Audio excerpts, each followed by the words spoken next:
One Nation, One Election across the length and breadth of our country. Today in the state of Karnataka in Bangalore. Friends, Madam has given a very beautiful opening about the ethos of our country and who we are as a nation and the goal, the long-term goals that we have by 2047 to achieve a certain status in the world.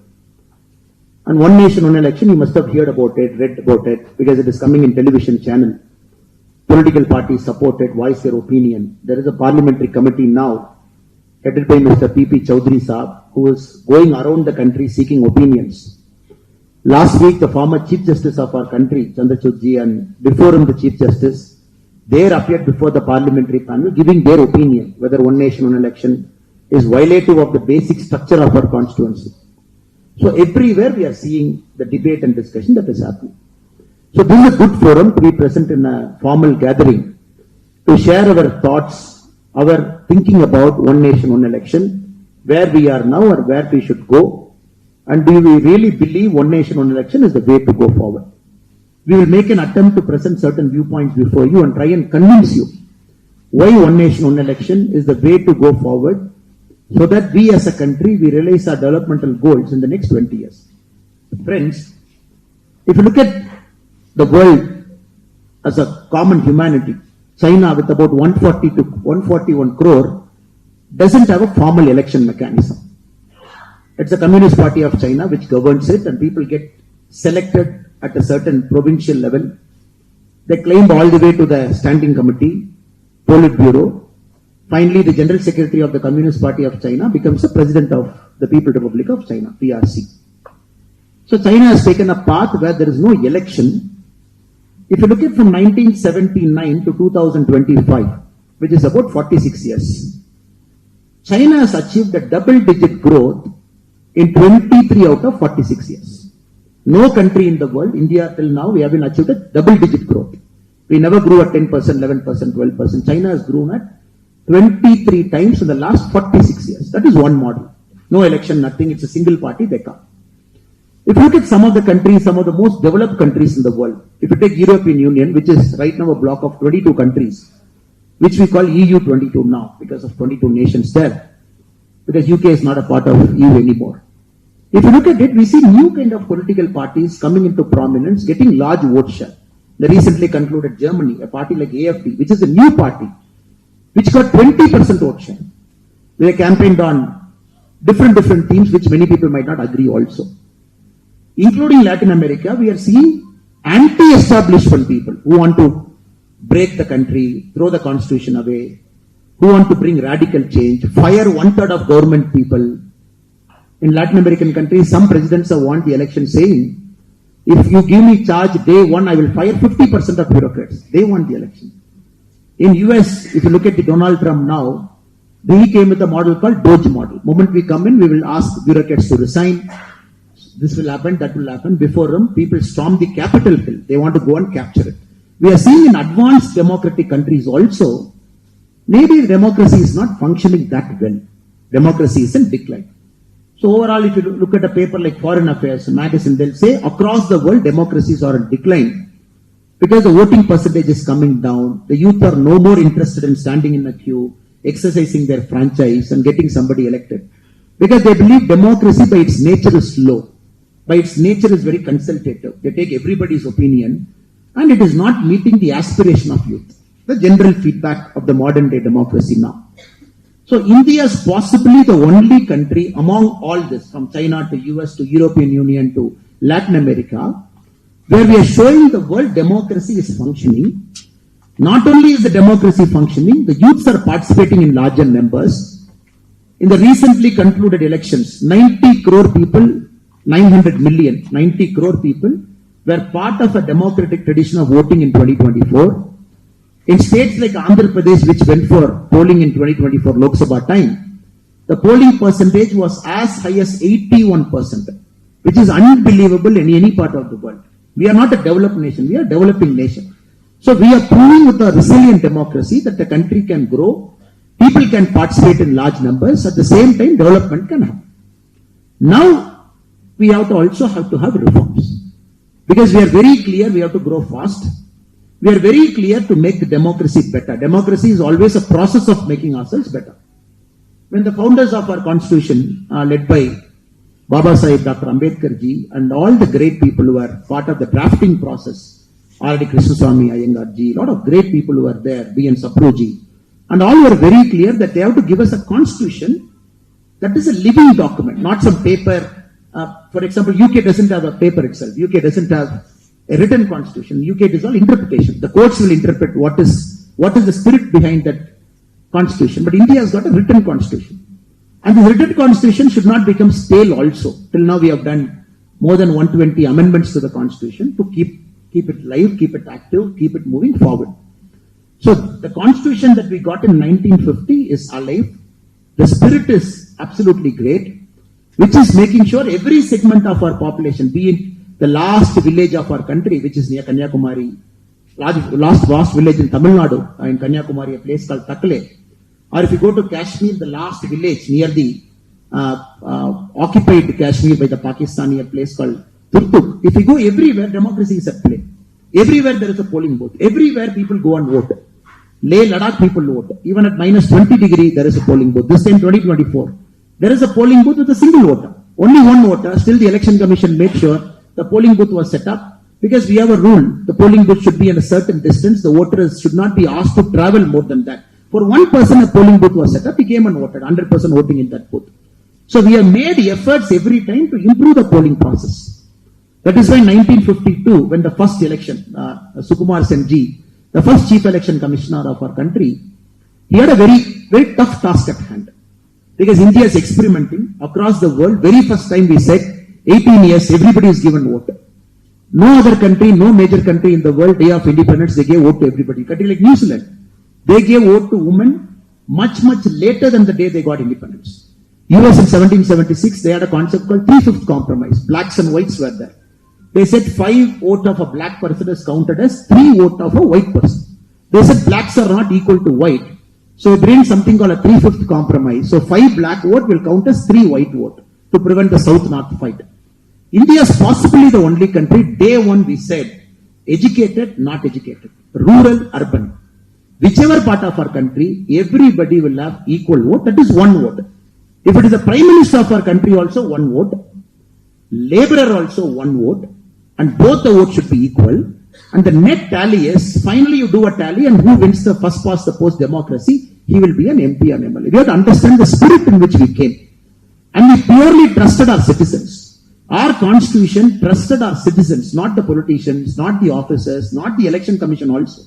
It trusted the citizens to make sure citizens will keep the spirit of this constitution alive. 1952, we all participated, one nation, one election. All of us voted together. All the assemblies won together, Lok Sabha together. That point of time, our constitution had only 489 MPs. We are only 489. Right now we have 543. The rule is every 10 years, based on the population increase, we'll keep increasing the MP. From 489, in about 3 decades, we came to 543. 1957 election, again one nation, one election. All of us voted together. All the states together. Including 5 states, which the government got dissolved also, we made sure 1957, all the states in the country voted together. 1962, again the country and all the states voted together. 1967, the whole country voted together. So which means from 1952 to 1967, one nation, one election was part of our country. So the states did not have a separate timetable. The country did not have a separate timetable. 1969, the Congress government then, because of their internal fight, Madam Indira Gandhi ji one side and Kamaraj Raya and other people on the other side, the Congress party was split into 2, Congress O and Congress R. So that point of time, when Indira Gandhi ji took over power, first thing she did is 1970 December, in one fine day she came in All India Radio, she said, I am dissolving this parliament 15 months before it is actually due. So which is, the election is supposed to happen in 1972, but she dissolved the parliament in 1970 December, whereby we went for voting, which is 15 months before it is actual voting. First mistake happened then. 1968-69, there were 7 governments in our country, state governments, which were not Congress. Like Tamil Nadu, first time, from Congress it shifted to DMK in 1967. Swatantra Party came to power in Orissa. Likewise, Bihar had a non-Congress government. So they dismissed many governments in 1968-69. saying that you are non-Congress. They found a reason, used 356, they dismissed it. So 1971, the first confusion started in our country, where the Lok Sabha happened in 1971. The assembly elections of many parts of our country happened in 1972. Some of the assemblies which got dismissed happened in 1971. From then onwards, emergency happened. During emergency, 9 more states where powers were dismissed, including Tamil Nadu. Then you know the story, which went on and on and on. So a lot of people made efforts over the years to bring it back to one nation, one election status. For example, the Election Commission. In its inaugural report in 1983, it said we have to go back to one nation, one election. 1983, that is the Election Commission's first annual report. Now, the Election Commission, every year they give an annual report. 1983, they said. 1990, the Law Commission, its 170th report. It said, no, we have to go back to one nation, one election, which is 1999, it's 170th report. The Parliamentary Standing Committee on Personal, Public Grievance, Law and Justice in 2015, it again made an attempt. We have to go back to one nation, one election, let us go back. Niti Aayog in January 2017, Niti Aayog after the Planning Commission, after Narendra Modi ji became the Prime Minister, when the Niti Aayog got formed, in 1917, it said, it titled a working paper, white paper to say, if the country goes through one nation, one election, what is the benefit to our country? So white paper was published. So we are seeing continuously this happening. Law Commission report in 2018, again it said we should go back to one nation, one election. 2019, an all-party meeting was called by the Election Commission, in which 19 parties attended. They were discussing the critical reforms in governance in 2019. 16 parties wanted one nation, one election. Parties like BJP, NCP, JDU, YSRCP, BJD, BRS, LJP, Shiromani Akali Dal, Apna Dal, All Jharkhand Students Union, 16 parties. 3 parties which came for that meeting in 2019, they did not want one nation, one election. Parties like Communist Party, RSP, AIMIM. So 3 parties in 2019 said no one nation, one election. 16 parties said we need one country, one election. So it is not nothing new that suddenly we are talking. 2014 and 2024 and 25. Not suddenly we are talking about one nation, one election. We are talking it from 1983. Because the historical distortion that happened in 1970-71, we are trying to get back to a single formation. Right in 52, 57, 62, 67, how it happened, we want to go back. So likewise, the current government, the president of our country, she formulated a committee headed by a former president of our country, Ramnath Kovind ji. Members were given, including the current Home Minister Amit Shah ji, as part of the committee. They were tasked to go around the country, talk to people, submit a report to say whether one nation, one election is possible. All political parties were called, they gave their opinion, public gave their opinion. So the president gave a report, the former president, which was tabled to the parliament. Now the parliament has got a committee headed by an MP, who is again through this meetings taking feedback, which is going through the committee, meeting the public to decide. So we have to understand it's a very democratic process. Even a student, a PhD student in IFSC who is busy inventing the next big thing for our country, for our country's growth, even the voice of the IFSC student should be heard.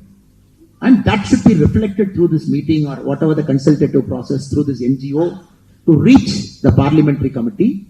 And any member, esteemed member who has got time today, walked into IFSC, sitting in this auditorium, professor, who is not part of IFSC also, their voice should also be heard. So it's a very democratic, consultative mechanism that is happening across the country to make sure all of our voices should be heard before we make it a law and to decide when one nation, one election will start in our country. Now there are of course many obvious benefits. One benefit straight away is, like Madam mentioned, like BBMP, Bangalore. Political parties doesn't want to conduct an election for BBMP because if BBMP elections happen, the current ruling party doesn't win. Then immediately people will say, oh, see the mood of the public. Mood of the public is against the ruling party. They want the opposition party to power. So ruling party doesn't want to take a risk. They are like, why should we conduct local body election? Like Tamil Nadu. Again, the local body elections terms are over from 2024. The government doesn't want to conduct elections because if the opposition parties come to power in local body, the government which is running the state will have a red face. So across the country, the story is local bodies like municipalities, which is important for you. Your MLA MPs are very important, sir, but more important is your councillor. Potholes, he has to get it right. Your lights, night time, he has to get it right, he or she. sewage, garbage disposal, he or she has to get it right. So now the councillors are absent because the administrative officer is running the show in cities like Bangalore. Rain comes, water locks, you are not sure whom to complain. MP is overburdened, MLA is overburdened. The councillors who are supposed to do this work, they are not doing it. Not their fault, because of the fault in the way the elections are happened. So you want to rectify it. Second, in the last 5 years, which is how many days, sir? 365 days into 5, which is 1,825 days approximately. In 1,825 days in the 5 years, the model code of conduct was alone, therefore, 500 days. Just imagine in a country which we want to grow, we want to beat China, we want to beat US, we want to become a $30 trillion economy, 500 days only model code of conduct. Like madam said, you go to Tahsildar office, where is Tahsildar, sir? I have to change my patta. No, Tahsildar is busy revising the electoral roll. Okay, our children go to school, where is teacher? No, they are doing booth work. After election happens, if the hung assembly, government is not forming, another 15 days drama. So technically during election time, very clearly in every state, 3 months the revenue officials are involved in voter revision, meeting people, getting new voter added. Our police friends are there. Just imagine the strain they have to go through. Political parties campaigning, give bandobas. Election happens, give bandobas. The 1 month of model code of conduct, the focus is not on chain snatching, the focus is on implementing model code of conduct. The focus is not on taking care of the safety of women, but on implementing the model code of conduct, because they come under the direct supervision of Election Commission of India. So they have to obey to the orders of Election Commission of India. So what madam was clearly saying is there is a governance deficit during this extended model code of conduct, which a country like us cannot afford at this point of time. That is the second argument we have. Third argument, the elections in India are one of the most costliest elections. The Center for Media Studies said 2024 elections, if you look at it, it costed overall, unofficial figure, because no election candidates will come and say, no, I spent 40 crore in Bangalore. No, I only spent 50 crore. Everybody will say, no, this is Election Commission limit. I spend only that limit. But when the Center for Media Studies went around the country to see how much the candidates actually spend, overspending also, they calculated during the 2024 Lok Sabha election alone, the candidates have spent a combined total of 1,35,000 crore rupee, which is way above. It is 543 MP. If you add all candidates, there is a minimum limit that is fixed. 1,35,000 crore. This is Center for Media Studies report. Now this much money comes in, black money becomes white, white money becomes black, money flows through, freebies announcement one side, cash one side. Everybody is focused on catching that liquor, catching that money. So imagine a country going through this 7 times in a year, because we do about 7 elections average in a year. Lok Sabha happens. There was a hotelier from Bangalore, friend was mentioning, sir, how many elections you will conduct in Bangalore alone? You conducted 1 MP, fine. Then you conducted 1 assembly election, that is also fine. Then you conducted an MLC election called Graduates Constituency, that also you conducted. Then you want to conduct a municipal corporation election. Every time you want to say, bar alla nalak divasa raja madbeku. So how will you do business? Every time you close the bar 4 days, you open the bar 4 days, close the bar 4 days, we shut down establishment 4 days, 3 days. So there are also practical problems. When you add all the elections, it is like this. That is why in the Ramnath Govind sir's committee report, they mentioned, they calculated an economic calculation. They said, if the country goes through one nation, one election, straight away the GDP improves by 1.5%. 1.5%. 1.5% to the country is 4,50,000 crore. So that is literally like the health budget of the country. So 4,50,000 crore is the net economic output, a positive economic output because of one nation, one election. He has given a point. Again, there are studies to back. 4.5 lakh really accrues, it will happen. And if you look at the expenses of Election Commission, elections are not jokes. Expenses of Election Commission, 2019 Lok Sabha, the Election Commission spent 6,500 crore to conduct election. First election 1952, we spent 10 crore. First election 10 crore. 2019 we spent 6,500 crore. So 2024 data is not yet out as per the annual report, but it should have crossed 10,000 crore. This is the official figure Election Commission has spent to conduct election. Forget about the 1,35,000 crore, the unofficial figure the candidates have spent. So overall, not only is a net positive addition, but also minus government wasteful expenditure we are taking care. This is also another part. So that is why there is a strong voice on the other side to say, one nation, one election is going to benefit us politically, going to benefit us economically, going to benefit us socially. So that this country's development pathway will not get disturbed, we keep going in the front. The negative side. Now, if you go and ask Chief Minister, they will say, Yenappa, nave kastapattu ninne elect ayi bandidivi. You want to bring one nation, one election. Now, 5 varsha irona, aramagi irona and bandidivi, one nation, one election martivi. So their argument is, where will you put the cutoff? There is a DMK government in Tamil Nadu, Congress government in Karnataka, different governments in different parts of our country. So where will you keep the cutoff? Who will decide the cutoff? If we say 2028 one nation, one election, 2030 one nation, one election, so ನನ್ನ ಸರ್ಕಾರಕ್ಕೂ ಸ್ವಲ್ಪ 3 ವರ್ಷ ಕಡಿಮೆ ಆಗ್ತದೆ, which is a valid argument. That is why in the Ramnath Govindji's committee report, they said, look, what we are proposing to the parliament is, this Lok Sabha, where we elected our MPs and the Honorable Prime Minister, 2024 has to end in 2029. So 2029 punna ಒಂದು election ಆಗ್ತದೆ. So that Lok Sabha has to go till 2034. So Ramnath Govindji's suggestion, the committee suggestion to the parliament is, let us not disturb this Lok Sabha. Let us not disturb the next Lok Sabha. So let us not disturb 2029, let us not disturb 2034. 2034 ನಲ್ಲಿ ಆಗುವ election ಇಡೀ ದೇಶದಲ್ಲಿ one nation, one election. So that no political party will say, ನನಗೆ ಯಾಕೆ ಇದು ಮಾಡಿಬಿಟ್ಟಿದ್ರೆ, already youth are watching sir, 2034 ಮಾಡ್ಲಿಕ್ಕೆ ಯಾಕೆ ಸರ್ ಇವತ್ತು ಲೆಕ್ಚರ್ ಕೊಡ್ತಾ ಇದ್ದೀರಾ? We are in 2024, 9 ವರ್ಷ ಇದೆ. So you are speaking now about 2034, but this is a suggestion. It is for the parliament to accept it, not to accept it. People might give a different suggestion. The committee of MPs can finally bring it to the parliament to say, no, we want to bring it earlier, we want to bring it now. But the suggestion of the honorable former president of our country is, don't disturb this Lok Sabha, don't disturb next Lok Sabha. So Karnataka, if you implement one nation, one election, what will happen? The current government, if it survives, till 2028 they will be in power. So 2028 nalli hosa election ಆಗ್ತದೆ. So that will be in power till 2033. So 2033 ದಲ್ಲಿ ಬರುವ ಸರ್ಕಾರ will have power for only 1 year. Because 2034 ಎಲ್ಲ dissolve ಆಗಿ everybody has to go to one nation, one election. Like Tamil Nadu, 2026 new election. Our government will be there till 2031. So that government has to get dissolved by 2033. So first ಯಾರೆಲ್ಲ opposition ಹೇಳ್ತಾ ಇದ್ದಾರೋ ಅದಕ್ಕೊಂದು ಉತ್ತರವೇನದು? So ಯಾರಕ್ಕೂ ನಾವು ತೊಂದರೆ ಮಾಡ್ತಾ ಇಲ್ಲ.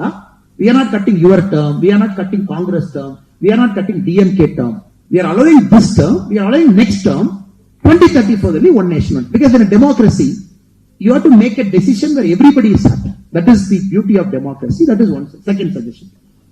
Then many political parties are voicing their opinion, ನಾವು regional party ಎಲ್ಲ ಹೋಗ್ಬಿಡ್ತದೆ. One nation, one election will make sure only national parties will come to power. National party ಮಾತ್ರ ನಮ್ಮ ದೇಶಕ್ಕೆ ಒಳ್ಳೆಯದಲ್ಲ, regional party ಬೇಕು. This is lot of people's opinion, including regional parties chief. Now one nation, one election will make only national party. How will somebody talk about Nava Karnataka? How will somebody talking about rising Tamil Nadu? So all the regional parties can only talk. National parties will talk national issue. Now we have to understand again, the voter is so intelligent. Voter is so intelligent now. 1967, when we are doing one nation, one election across our country, at that point of time also, first time 7 governments which are non-Congress came to power in 1967. It was a one nation, one election. The people did not vote for Congress. 7 assemblies, they said, okay, namak Congress beda, namak bear kodi. So we have history.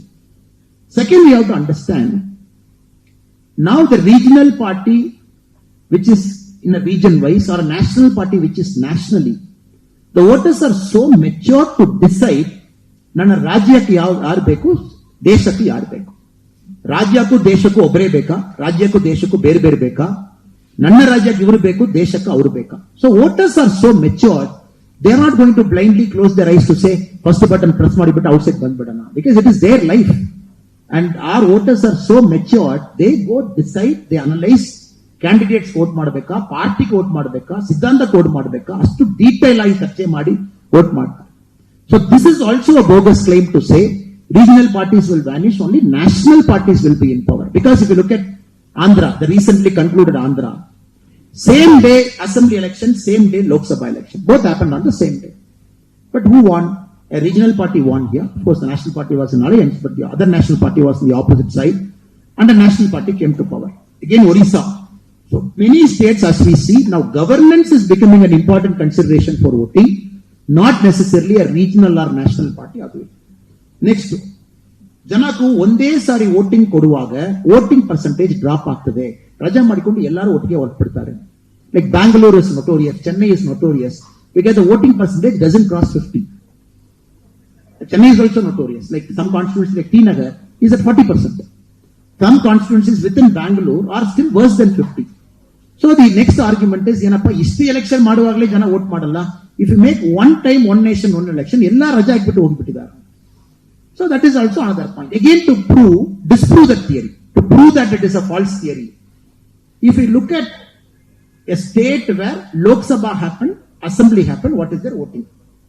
If we take Tamil Nadu 2014, we had Parliament election which is 73.7, 2016 Assembly 73.6, 2019 Parliament 73.3, 2021 Assembly 76.6. It is almost maintaining the same ratio. Andhra 78.9 for Parliament because Andhra happens together. 78.7 Parliament Assembly. This time 81.6%. First time it crossed 80. Karnataka is a very beautiful case because here the election happens 1 year before, 1 year after. Karnataka is a state where Assembly is 1 year before, Lok Sabha is 1 year later.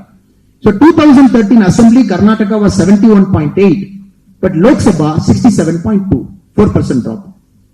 2018 Karnataka Assembly 73.4, but Lok Sabha 71, 2% drop.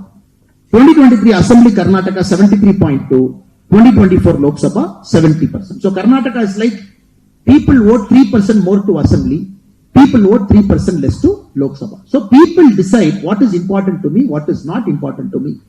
There are statistics to prove. Together you keep election, more voting percentage will happen.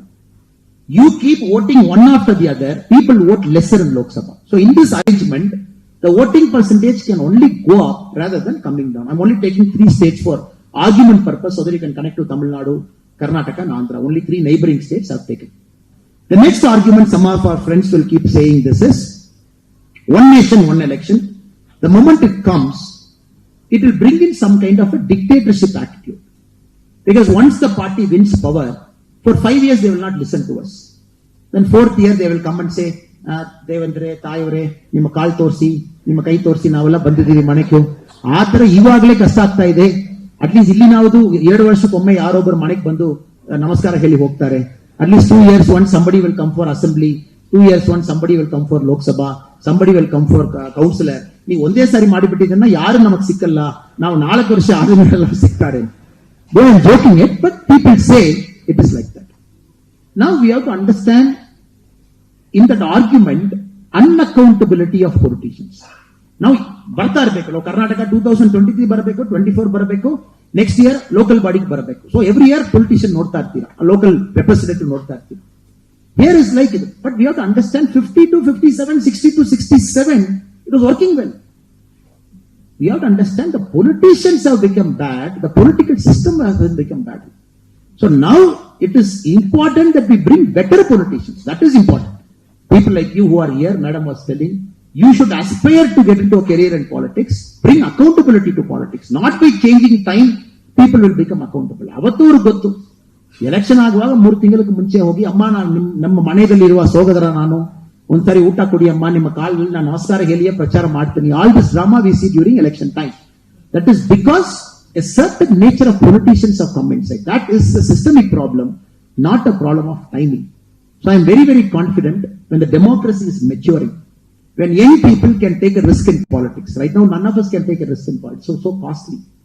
1,35,000 ಕೋಟಿ ಖರ್ಚು ಮಾಡಿ, ಅದರಲ್ಲಿ ನಾವು 45 ಕೋಟಿ ಖರ್ಚು ಮಾಡಿ ಎಲ್ಲಿ ಹೋಗಿ ಎಲೆಕ್ಷನ್ ನಿಲ್ಲುವುದು? So all of you are very clear. When you become financially okay, when you become the process is okay, the process is transparent.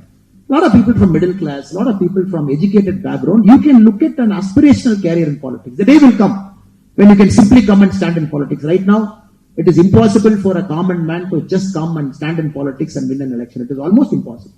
But people have broken it. There is an inspiration example of Anant Kumar ji. Without any background, people have come, broken, won it 7 times, madam. 6 times one continuous MP of the Bangalore South constituency, occupied some of the highest roles in our country, some very powerful cabinet minister positions, served Bangalore well, served India well. So they are very inspiring examples. At the same time, we are also seeing certain constituencies are only captured by dynastic parties. Father, son, grandson, continuously for the last 50 years. It hasn't moved out of a family. So there are pluses, there are minuses. But as we mature, I'm very confident, as per my personal opinion, that you can come and make a mark as a common man when the funding becomes transparent, when there is no black money, everything becomes accounted. The Election Commission has given more powers to disqualify somebody for doing one fault. That is a systemic problem.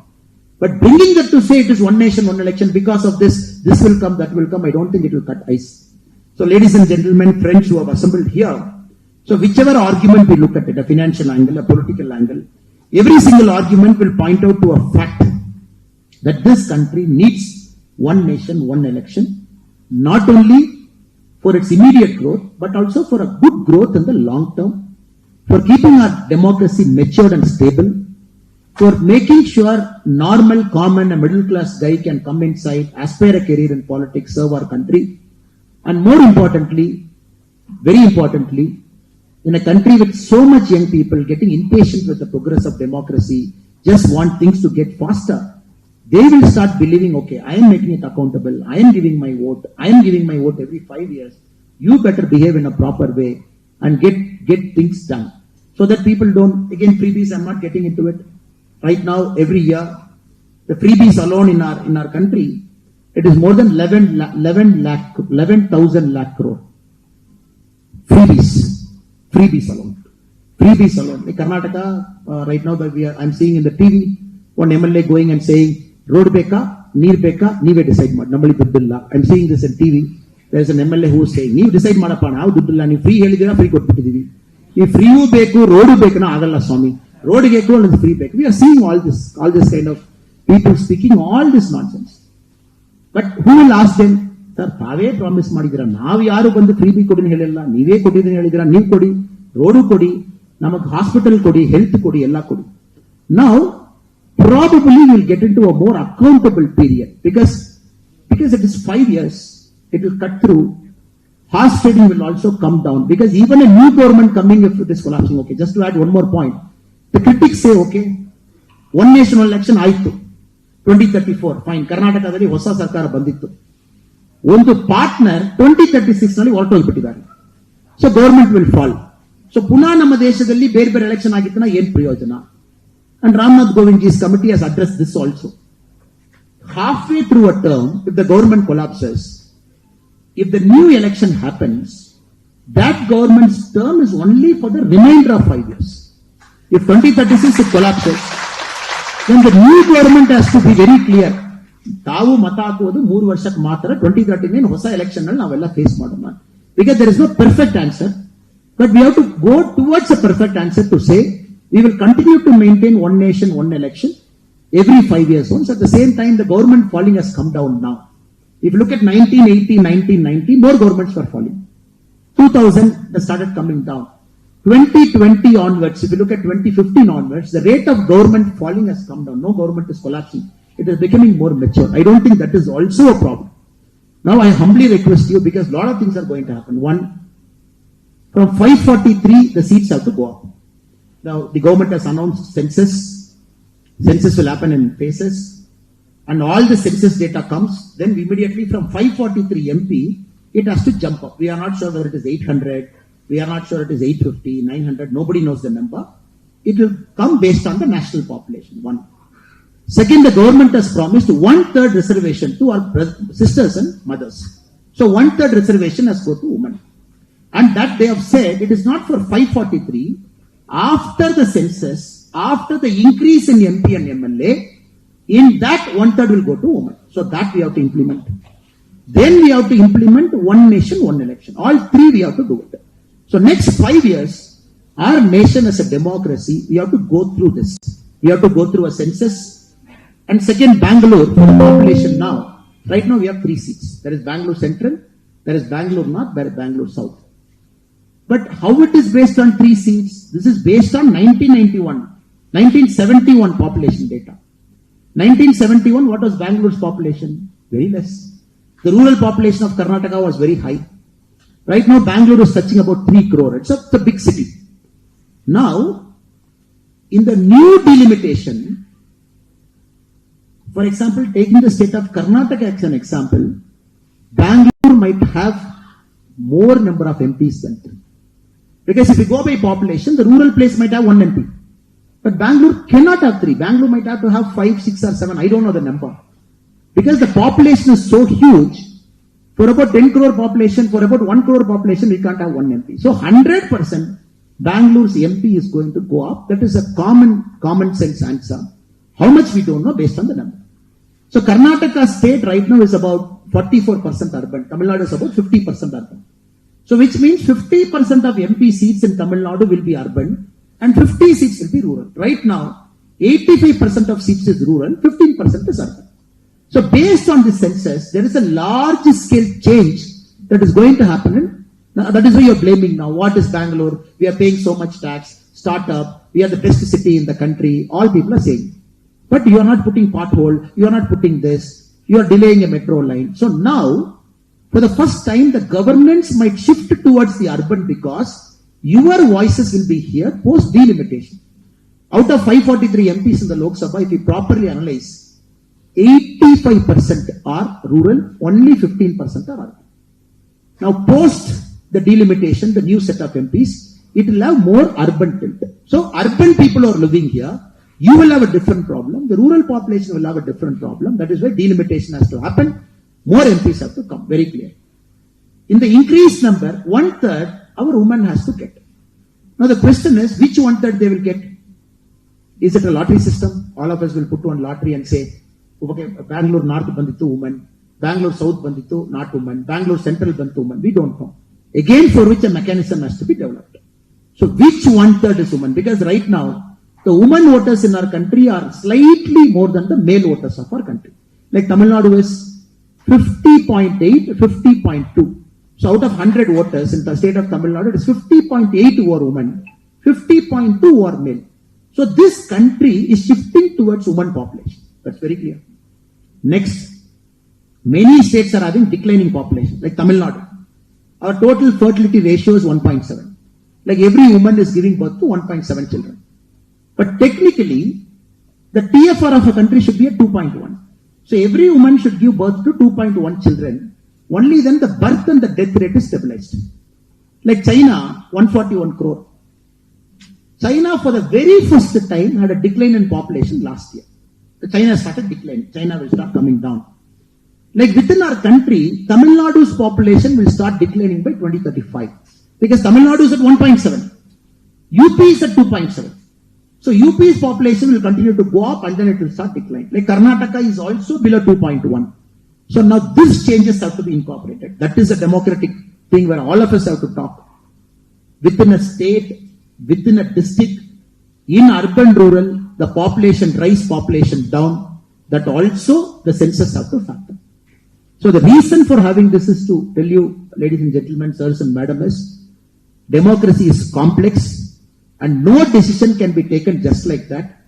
And we citizens, we got to debate, discuss, ideate, apply our mind and take a decision very carefully, very minutely. How many MP seats, how many urban seats, how many rural seats, in which seat it will go to women, which seat it will be a general constituency. So 2025 to 2029 is a very important phase in our country where all the three things are going to happen. One nation, one election. Bill is going to come. 1/3 reservation is going to come. Delimitation based on which new constitution. It's very clear. Very clear. The constitution is very clear. After you announce a census, the next parliament election that happens should be based on census. So it's very clear. 2029 parliament election will be based on census.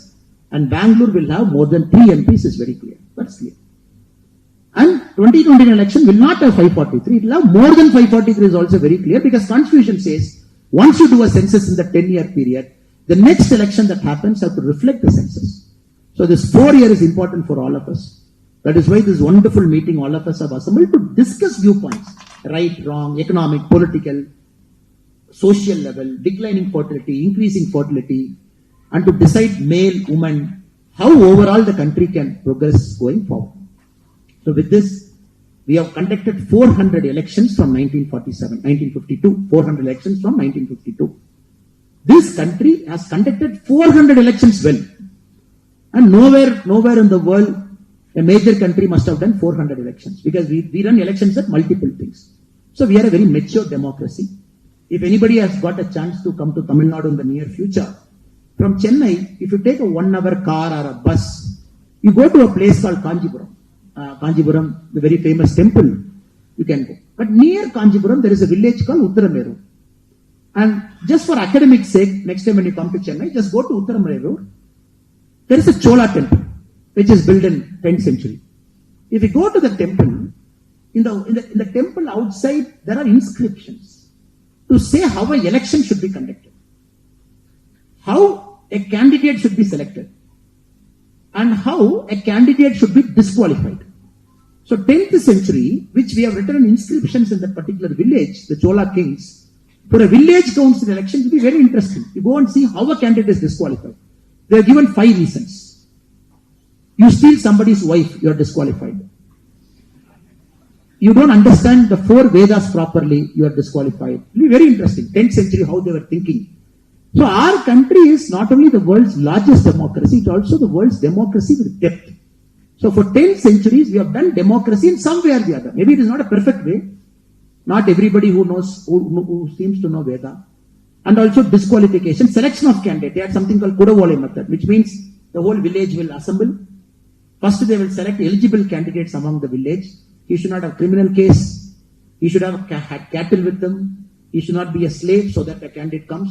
And then they put all the names inside in Tamil we call Kudam. It is a small vessel. And then the village priest will come and shake that vessel. And then you put your hand, you take one lottery system, that is candidate number 1. So they are a very elaborate mechanism.